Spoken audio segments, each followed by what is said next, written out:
Hi, I'm Dr. Marcia Martin, and we're here at Safe Harbor Animal Rescue in Jupiter, Florida, to talk about animal health care. This segment, we're going to talk about caring for kittens.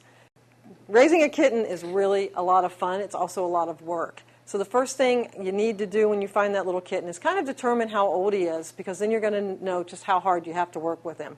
The first thing, roll him over and look at that belly. If you see a little tiny cord coming out of his belly button, he's less than 3 days old. Their eyes should open around 10 days.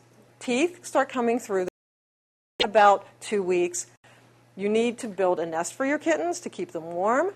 The easiest way to do that is with either a crate or a cardboard box. You need the bottom of your nest to be bigger than an average sized heating pad.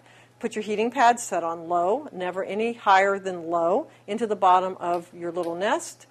Cover it with a blanket, and then put your kittens inside. You need to make sure that there's room around that heating pad for the kittens to kind of scooch off. If they get too hot, they can regulate their body temperature that way by getting onto the warm area and moving off of it. Kitten milk replacer is important. Never, never, never feed a kitten cow's milk. Now this is where it gets hard, because feeding kittens is just like feeding a newborn baby.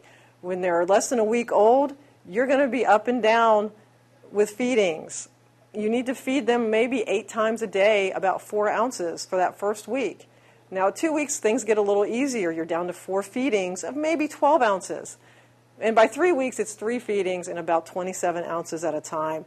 By 4 weeks, you can start them on some kitten food. Generally, I don't like kibble. Start them with a good canned diet, preferably a grain-free canned diet. Introduce it by putting it on their paws, leaving it in a little low bowl that they can kind of roll around in, and they'll figure out pretty quick that that's food, and that will give you a break from the feeding process. Now, when they're little, they don't urinate and defecate on their own, and this is really important because a lot of people don't know that they need help to do that.